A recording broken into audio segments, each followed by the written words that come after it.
Hey everyone, it's Mr. Fransky. Thank you for joining me on my very first screencast. I've never done this before, so you're going to get to enjoy my bad handwriting and see if I make any terrible mistakes. Um, I hope you guys are all having a great day. I'm thinking of all of you and wish I could be there with you. Looking forward to seeing you guys in a few days. So 7.3 is all about polynomial division and the remainder theorem, and we're going to be taking a look at it together here. We're going to look at a few examples, and we're going to see if we can figure out what this remainder theorem thing is. And so let's take a look. So we're going to start with just a long division problem here. This is something we looked at on Friday, and hopefully you guys remember how to do. So what we're going to do is we're going to write out this long division problem here. And if you want to pause the video and try it yourself, see if you can figure this out. It should be very similar to the same problems that you saw in the packet. So this would be a great time to pause the video and try this problem if you'd like to. And if you'd like to try it with me, let's go ahead and do that. So I'm going to have 3x plus 2, and I'm putting that into 6x squared plus x minus 2. So another way to write this would be 6x squared plus x minus 2. And I'm actually dividing by 3x plus 2. So the first question I have to ask myself is, what do I have to multiply 3x by to get 6x squared? Well, I have to multiply 3x by 2 to get the 6. So it'll be 2. And then for x to get to x squared, it has to be x. So this has to be 2x. I'm going to write that right above the x term here. I'm going to keep those things in line just to stay organized. And then I'm going to say, well, now I want to multiply that 2x by the 3x plus 2, the entire factor. So 2x times 3x is 6x squared. That's the whole reason that we did that, was that those terms are going to cancel. And then 2x times 2 is 4x. So now I'm going to subtract that entire polynomial from our dividend here. So 6x squared minus 6x squared is 0, so those just cancel out. X minus 4x is negative 3x. And then I'm going to bring the minus 2 down. So now my question is, what do I multiply 3x by to get negative 3x? Well, that's just negative 1. So then I multiply negative 1 by my entire factor, so I'll have negative 3x minus 2. Subtract those, and we get a result of 0, or a remainder of 0, which is kind of what we're looking for. So another way to write this is that this is equal to 2x minus 1. Or I can multiply both sides by 3x plus 2. 3x plus 2 over here as well. And I find out that the factors of 6x squared plus x minus 2 are actually 2x minus 1 and 3x plus 2. Probably should have parentheses up here. So just a little bit of long division review. Hopefully you guys are getting more comfortable with that. And actually in the next video you're going to see a way that you can streamline this and do it a little easier. So you have that to look forward to. So let's take a look. So let's see now what's going to happen if we divide and we end up having a remainder. Because sometimes when we divide, it doesn't work out so well. It doesn't work out where the number goes perfectly into what we're dividing. And life isn't always perfect, so everything we've done so far has not had a remainder. But let's take a look at what's going to happen if we do have one. So let's just start with a simple numerical division here. So let's say that we want to do like 46 divided by 3. Now you probably realize that 3 doesn't go into 46 perfectly, because 3 goes into 45, but it's not going to work out to go into 46. Excuse me. So if we want to do that with long division, 3 into 46. 3 goes into 4 one time, so put a 1 up there. 1 times 3 is 3. 4 minus 3 is 1. And bring down the 6, 16. And then 3 goes into 16 5 times. 5 times 3 is 15. That leaves us with a remainder of 1. So 46 divided by 3 is equal to 15 up here. And then we have this remainder of 1, and that's still trying to be divided by 3. But because 3 does not fit into 1, no matter how hard you try, we're going to have that plus 1/3 hanging out there, and we can't really do anything about it. So another way to say that is if you multiply both sides by 3, multiply the entire side by 3, so I'm going to have to distribute it in here. Then I can write this as 46. So I can write this as 46 is equal to 15 times 3. 15 times 3. And then I'd have plus 1 because those 3's would cancel out on the right there. So 15 times 3, you can think about those kind of as those are what we're multiplying together. And then we add 1. So if we had a remainder of 0, those would be factors. But they're not factors of 46 because we have this pesky remainder hanging out here. Sometimes that happens with polynomial division as well. So let's see what's going to happen if we give that a shot. So maybe do this in green. So I'm going to put x squared plus 2 into, I'm going to go into 3x to the 4th minus 7x cubed. And you might notice now we're missing some terms here. We're missing the x squared term and also the linear x term. So I'm going to put in some zeros just because I want to stay organized. And I'll be able to line up all of my values with the appropriate powers. So I'm going to have 0x squared, and I'm going to have 0x. And then I'll have that plus 5 at the end. Extend that line a little bit. So let's see here. X squared into 3x to the 4th. Well, I'm going to need a 3 because I don't have any number out there. So 3, and then it looks like x squared to x to the 4th. I'd have to multiply by x squared. So I need 3x squared here. 3x squared times x squared is going to be 3x to the 4th.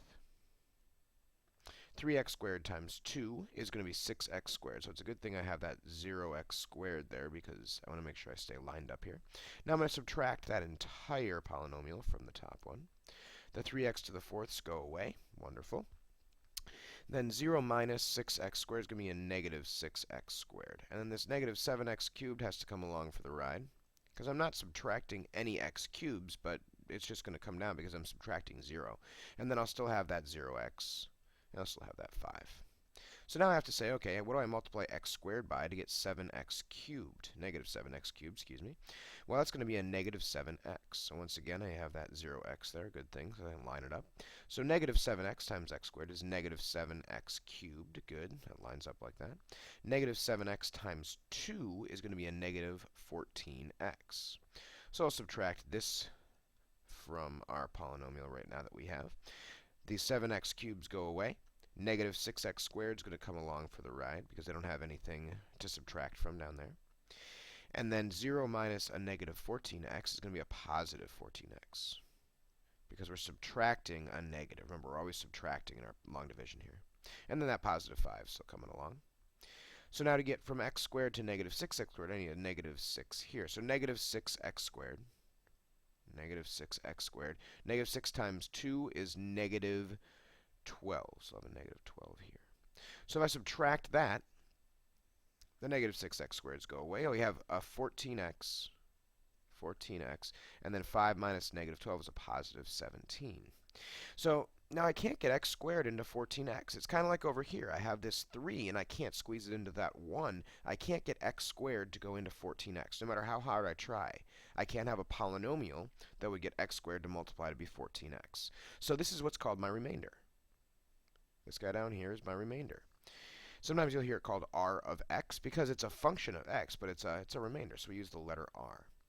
So let's see if we can relate these four things. We have our, I just messed these up. I think this is the dividend. We have our divisor. We have our quotient. So usually we call this guy p of x because that's our polynomial. We're dividing by d of x, we usually call this. This guy here is our quotient q of x. So let's see how those are all related now. So I'm going to go jump between slides here a little bit. So let's go to the next slide and let's see what we had there. So we were trying to divide. We were dividing 3x to the 4th minus 7x cubed plus 5. So I'm going to bring that over here. So we have 3x to the 4th minus 7x cubed plus 5. And we were dividing by x squared plus 2. X squared plus 2. And we found out that that's equal to, it's equal to 3x squared minus 7x minus 6. 3x squared minus 7x minus 6. But then we have this remainder, this 14x plus 17. So we have plus 14x plus 17. And that's still divided by, it's still divided by our divisor. So still divided by x squared plus 2. So just like we wrote this over here with the 3, we said, well, we could write it as 15 plus 1, and it's still trying to divide itself by 3. Just like that, our remainder is still trying to divide itself by x squared plus 2, but we can't. We can't do any more because the x squared won't fit into x. So now what we can do is we can multiply both sides by x squared plus 2. So this is like when we multiplied by 3 in the last slide. And we said, well, we can multiply by 3, and it'll come in here and get rid of that 1/3. So when I multiply by x squared plus 2, this entire side I'm going to multiply by x squared plus 2. So what we have now is this will cancel out. And we just have 3x to the 4th minus 7x cubed plus 5 is equal to our 3x squared, this is our quotient, minus 7x minus 6, multiplied by our divisor, x squared plus 2. And then over here, these guys are going to cancel each other out. So I'll just have plus 14x plus 17. So that's my remainder. Just like I had the 1 hanging out down here, I now have my two, you can call them factors, but they're not really factors because we have a remainder. So these two guys are multiplied by each other, and then I have to have that remainder there to make sure that it works out to be my original polynomial. So the way you usually see this written out is p of x is equal to q of x, that's our quotient. That was our result out of our division. We saw that that was what we got. Times d of x, that's what we were originally dividing by. So that's what we were originally dividing by, our divisor, plus r of x. So there's this relationship between these three things. There's this relationship between these three things that works out quite nicely. I could multiply these two, and then after I multiply them, so I could do that with repeated distribution, or I could use a box. It would be 3 by 2. Multiply those together, and then I have to add together this remainder to get my original polynomial because it doesn't divide evenly. I can't put x squared plus 2 evenly into my original polynomial. So this leads to something pretty cool called the remainder theorem, because what we have here is that if we divide only by a linear factor, then we're going to end up with p of x is equal to q of x times that divisor, so that's just our linear factor, x minus c, plus our remainder, which is r of x. So this is just the exact same formula we had in the last one. It's just that now we are saying that that d of x is x minus c. I added a little bit extra down here for a proof if you want to look at it, but the point here is that d of x is just x minus c. And so now if I plug in c, then that x minus c is going to cancel. So it's just q of c times c minus c. So that goes away because c minus c is 0, plus r of c. So that tells me that if I divide by a linear factor, that my remainder is just the function value of our number. It's just the function value of our number, which is kind of cool. And that's what remainder theorem says. It says if a polynomial is divided by a linear factor x minus c, then the remainder is just that polynomial of that value, that c. So let's take a look at an example of that. Hope I'm going to make it in time here. So our example here is we take this complex polynomial, p of x, and we divide by this linear factor, d of x, but it's just x minus 5. So what remainder theorem says is I can just plug 5 into my polynomial, and it'll give me the remainder. We could do it with long division. It would take a really long time. But in this case, we're just looking at what's the remainder going to be. So all I have to do here is find p of 5. P of 5, which is 4 times 5 to the 5th, minus 5 cubed, plus 1. And that's not so bad. So 5 to the 5th power. 5 to the 5th power is kind of big, but just grab my calculator here and calculate that out. It's 3125. So it's 4 times 3125 minus 125 plus 1, which gives me, let's calculate that in my calculator real quick, plus 1.